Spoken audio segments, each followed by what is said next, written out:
What's going on, everybody? Eric Lindquist at Stochastic here on the Odd Chopper channel, coming to you with a 4th of July edition of MLB Lindy's Leans, Likes, and Locks. Hit that like button, subscribe button, notification bell. Goes a long way for me on this video. Goes a long way for you. That way you become a prize whenever great content is going live here at our little neck of the YouTube woods. Not if and leave it. Not if and leave it. I mean, I know the world around us is trying to just catapult and stop this entire train. But here's the thing. This is what we do. We're going to bet. We're going to find ways to bet. It's just crazy stuff that's happening.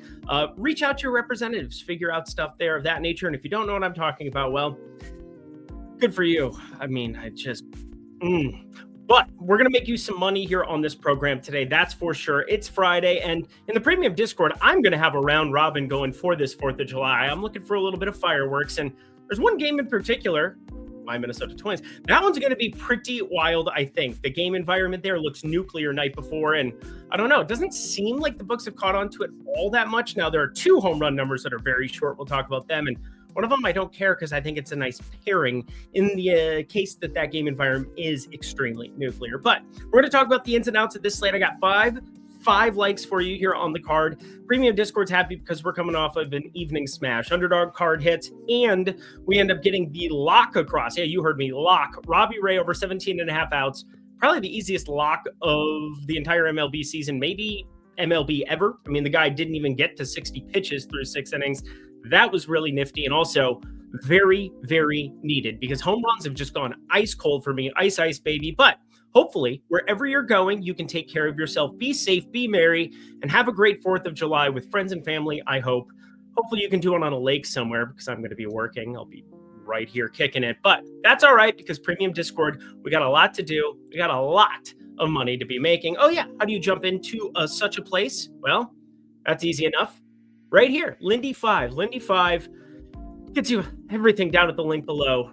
The 1 week of the Premium Discord for $5. And I mean, the last 2 days, Wednesday and Thursday, both profitable and both all by way of the Premium Discord. And again, I pride myself in being profitable on the show for you. I pride myself in giving you out the home runs and unit tracking and doing all of that on Lindy's long balls. But yeah, I mean, unless Vargas goes yard here for the White Sox tonight, going to be another 0 for 4 on that one this week. Gone ice cold with it, but Friday, I'm looking for fireworks. I'm going to probably give you 5 on Lindy's long balls there. So check out that short here on the Odd Chopper channel.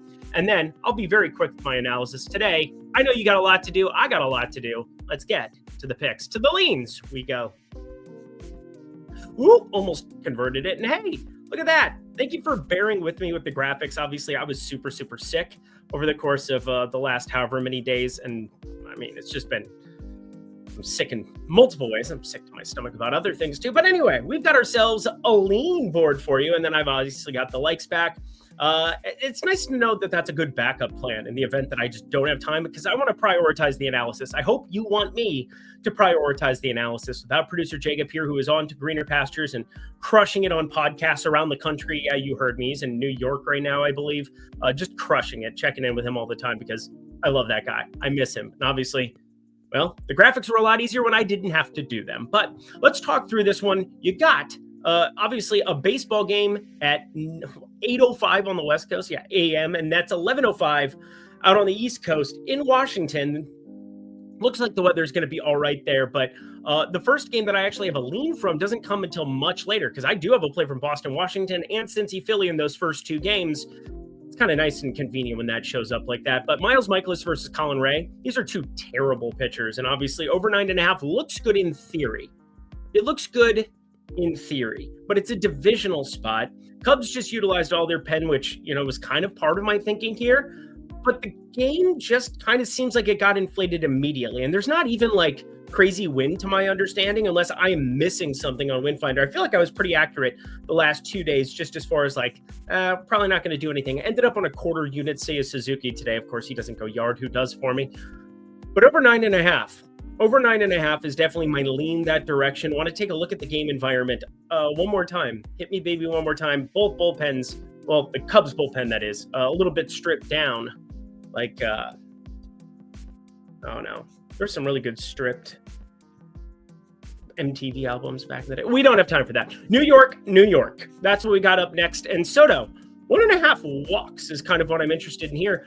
Marcus Stroman, That's never really been his main thing, but 13.6% walk rate here, just 49 batted ball events on the season, 5.88 expected ERA. He's kind of broken. And there's not really a lot of value. Already have some of those props out. I ran them, not loving a lot, but I do think there's like upside single game parlays where it's just like, hey, Soto, he's been taking a lot of pitches. And sometimes it's just weird to watch some of his at-bats for a guy who's been as, quote, hot as what the people would call over the last month. But I do think Stroman, followed by a New York pen that couldn't really figure it out. I mean, one day it was Weaver. One day, I mean, they just really don't have an identity here at the moment as far as like who's going to be closing. And, well, it's caught up to them. 3 straight losses there in Toronto, I believe. And got to figure it out. Brian Wu ladder. Yeah, he's very good at pitching. And you get to go up against a Pittsburgh team that against righties, it's not striking out as much, 22.2% K rate on the season. But I think the fact that they have an 85 WRC plus and the fact that this is in Seattle, his outs props are already inflated like crazy. But the Wu K ladder, we could get down with our bad selves on that one. Why does Jackson Merrill suck? Can we figure that out? Jackson Merrill, bro, you're not hurt. You climbed a wall like Spider-Man to catch a baseball the other day. But yet I don't know. These numbers are starting to get really long on Jackson Merrill. Or the plus 400. He was like plus 250 in San Diego for multiple games like 2 months ago before he got hurt. Then he comes back. He was hot right after he got back for like a week, and then just been nothingness. And here's the thing. I didn't really bet him the entire year. I thought some of his numbers were asinine, but now they're gotten asinine on the other side of things where it's like, man, I couldn't resist. I'm 0 for 3 betting him now because, just quarter unit plays on all of those homers that haven't hit over the course of he has like 1 extra base hit in the last 2.5 weeks. It's absurd what's going on, but he's fine. Not at the plate. Angels, Toronto, Eric Lauer, he's going to be on the mound, southpaw against the Angels. You know what it is. I mean, there's always going to be upside when you take on an Angels team with a 27.9% K rate against lefties, just an 84 WRC plus, but Eric Lauer's not like some major strikeout arm. He's shown some upside at times this season. I just think it's a little bit thin in this game overall. I mean, Toronto coming off of a really nice set there against the Yankees. I'm not sure we have to go out of our way to force this. And 4.5 is juiced at like minus 165. That's why it's in the lean category, not in the light category. More of an interesting parlay piece. Doubt you're going to get it and pick them anywhere, but Lauer over 4.5 Ks. I think it's at least interesting and something I wanted to bring up. You got Detroit and Cleveland. Oh, by the way, on the we don't know the official pitcher on the Angels side. I think there's a number of guys it could be. Could be a strict just bullpen game, but they had to take on the Braves, and Soriano at least ate some innings for them, so that's useful. That's useful, Melody. Detroit taking on Cleveland, and wind blowing in slightly from right. It's going to be around mid-80s there in Cleveland for tomorrow, so that's nice. But what's not nice is Detroit. They got blasted, and now they're going to have their entire bullpen intact, like their main pieces of their bullpen, because they got whacked around by the Nationals. Didn't stop them from utilizing some of those middle relievers, but they have their core guys going into Cleveland here, and if Reese Olson sets it up for them, it's problematic. And Cleveland, despite some of the struggles, they've got lefties, they've got righties, they've got a number of different paths. They had a close one, an absolutely barn burner, 1-0 Cubs win in 10 innings in Wrigley. Probably the most ugly game of the year, if we're being honest, especially if you like to bet them overs, which I know most people do. Under 8.5 here, Milwaukee, Miami. This isn't, look at this, 3 totals. 3 totals. Can we just fast forward? You don't want to hear, you want me to get to the plays, right? This is son of a priest, man. And Sandy Alcantara. I'm going to be looking at props, but I don't really like the under. My data does. This is one of those like no ball takes where it's like, I would rather find a home run play or something that's undervalued. It's really hard. Books can look at weather too, by the way. And obviously there is none in Miami. Miami. Whenever there is, it's like the little flaps they have in the corners, whatever. A controlled environment. It's not good for baseball. Not good for betting, that is. White Sox taking on the Rockies. They're going to be outdoors. It was 90 plus degrees. Didn't help Houston. Nobody hits a home run on Houston against it wasn't Mr. Anderson. It was Kyle Freeland. Not good. Not good at all. These are 2 terrible baseball teams that are going to be facing off, but you're going to get Adrian Hauser. Adrian Hauser, that's really going to be the direction that we're going here in our lives. Okay, let's chill. And they had Savali going today. He got bashed up pretty quick in that one. He did okay. He got through 5. Just Gave up, 2 earned. There was an error somewhere in the middle of that. Trying to remember where. I was watching a lot of baseball today. Under 9.5 here for Houston and the Dodgers. This one I don't like either. This is another override because my data likes him. The colors taking on Kasparius. Kasparius has been really good. 30.5% hard hit, 386 expected slugging, 23.2% K rate, and Houston just brings all these damn righties up coming out of Coors Field. Good luck picking up the baseball here, followed by a Dodgers bullpen that should be completely intact. I mean, they've got Dustin May going, 9? He's at six innings, 9 strikeouts. Good. I'm glad I took the over 4.5 for everybody in the Discord. That was part of the underdog card and played individually. Go team. Giants taking on A's. This is the last one. Battle of the Bay. And I don't have a lot that I really want to bring up here. It's a very small ballpark with Verlander and Sears. There's going to be home run props galore. Why would I be bringing the Athletics money line into consideration here? Answer, I'm not. But it's the best available right now because I don't have the home run numbers and I don't want to put something flimsy there. And if you're not in the premium Discord, which would be awesome, you won't get the home run round robin. We're going to fire up a lot of home runs. Not 1776 home runs. That's not enough people. Maybe 17 and I'll figure out something fun for it here. But I've already got my list. I've got my 10 guys that I was specifically kind of utilizing at. And I will be sharing at least 4 of those on Lindy's Long Balls, the short here on the Odd Chopper YouTube channel. And then, well, we're going to be parlay. What you know about parlay? That's going to be what we do. So if you guys want to jump in, it's just $5. Come kick it in the Discord. Pick a ridiculous CC belt fasten trunk lad. Like 2 little people. We gotta say it different now. Outcast. Come on now. Anyway, I love that. I love the way you move. Lindy 5. Let's get to the plays.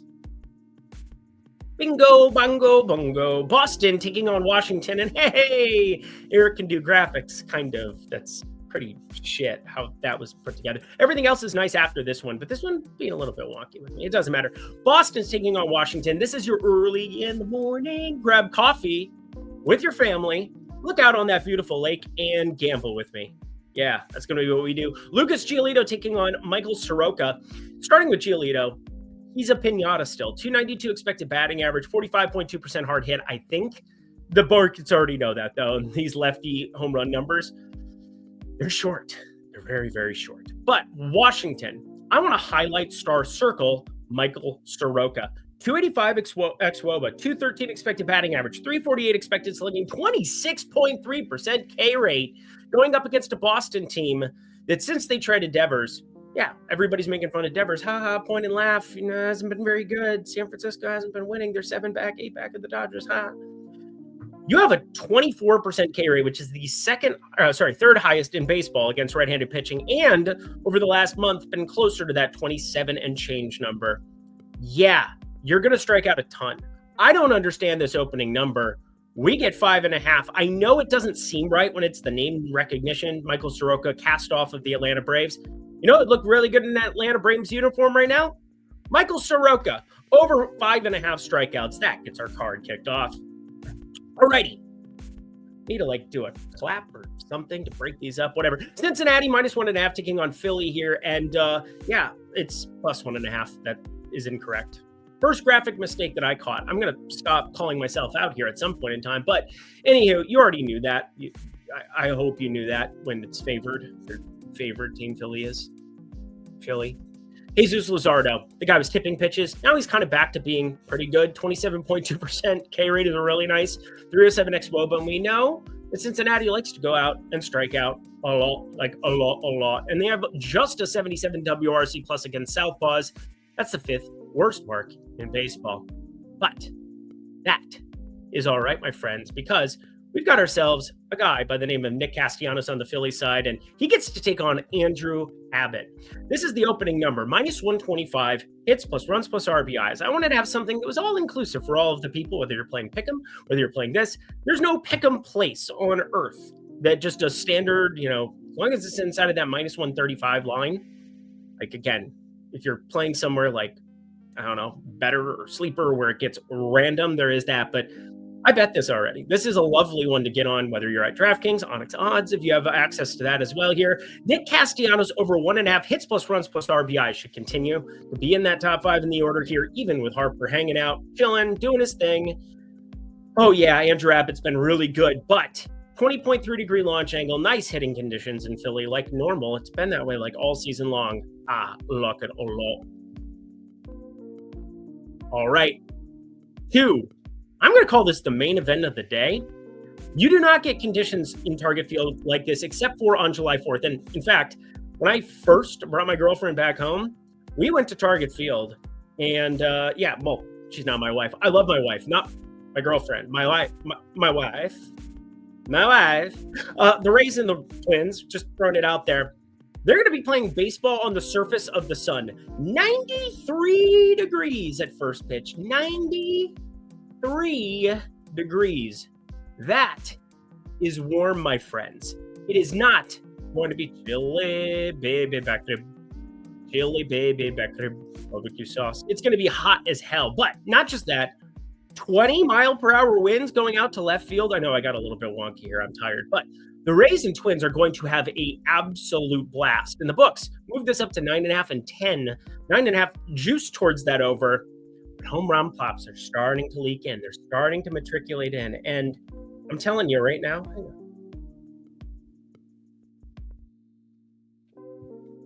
Byron Buxton, Brandon Lau. We get an awesome opportunity. Zach Littell gives it up to lefties. But this is still a righty that I want to have access to because 504 expected slugging, 90.5 exit velocity, 12% barrel percentage, and pull hitter Byron Buxton going out, doing his thing, hitting it towards the wind. Hit it towards the wind. Zach Littell's getting up 12 home runs to righties as well, so it's not like he's immune to it. And Chris Paddock on the other side. Chris Paddock, that's what I meant to say. Anyway, Brandon Lau has just been on another planet for us. Can I get a home run? The Times. Ooh, we are due. We are so due. Baltimore, Atlanta. I'm going to fly through these ones because, again, you got things to get to. You've got barbecues to fire up. Hit that like button, subscribe button, notification bell, and I want to get this out of there for you. We got Morton and Strider. I don't even know if I need to say a ton else. Charlie Morton's been so much better over the course of the last few weeks. Now, he gives up some mid-range contact. I mean, we're talking 41.5% hard hit, about standard. 11-degree launch angle, about standard. 7.5% barrel percentage, though, is nice. He just needs to keep avoiding the walks and keep this usage going where his pitch mix, this like curve thing that he's got going right now, it's working as the primary, and it is getting strikeouts. 23.3% K rate, but that has been spiking over the last month. As for Spencer Strider, he's back. Velocity's back. I feel very confident in his abilities here. The only concern is that it's good hitting weather. That is always going to be a concern when you're dealing with these type of conditions. And yet, we already have 9. Give me the under that. I trust these starting pitchers. Atlanta, yeah, they didn't have to use any of their competitive pieces as they got blasted. So we're going to blast this under of 9. And rounding it all out, Kansas City in Arizona. And I've brought this up multiple times on the show. Hopefully you were listening. Arizona starting pitchers are going to positively regress towards the mean. Now, Brandon Pfaadt looked like shit today. He still got swing and miss, but he just gives up some of these meatballs, like absolutely over the plate meatballs. And I appreciate it because Mike Yastrzemski over 1.5 hits plus runs plus RBIs. That was an important piece for us. But I think you need to get yourself a little bit of access to the outs, the pitcher outs props. The roof is, of course, going to be closed. It's 112 degrees outside. Like, it is so hot. So, yeah, there's going to have the roof closed, and that is making this play more like a pitcher's park with the humidor and everything else. We got Chris Bubich. We got Erod, a pair of southpaws that I really like. And Kansas City, despite being full of all righties, outside of Vinny Pasquantino and Jack Caglianone, they've got 66 WRC plus against lefties. Worst mark in baseball, not creating any kind of run creation, despite Bobby Witt and Sal Perez and Miguel Garcia just getting after righties. That makes no sense to me. So Chris Bubich over 17.5 outs. This is my favorite prop that we have right now that's currently listed. So slice off a piece of that Kit Kat bar inside of minus 130. And I will see you guys back here next week. All right, have a safe 4th of July, but Lindy 5. So I should have done like Lindy 4. That would have been cool. But Lindy 5, my friends, that gets you a little bit of access, a little bit of goodness. Take advantage. Lindy 5.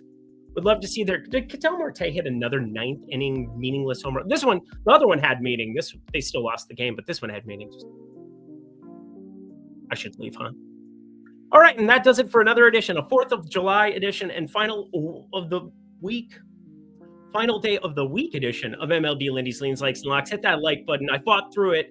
It wasn't pretty throughout the course of this week, both health-wise and world-wise and everything else, but I'm not effing leaving. We're going to be firing up bets here in any capacity that we possibly can because that's who I am. That's what I do, other than make terrible jokes. Didn't mean to call my wife my girlfriend. I love my wife. Happy 4th of July, everybody. Until next time, I'm Eric Lindquist. Best of luck in the MLB streets on Friday. Oh, yeah, I have to hit the end button.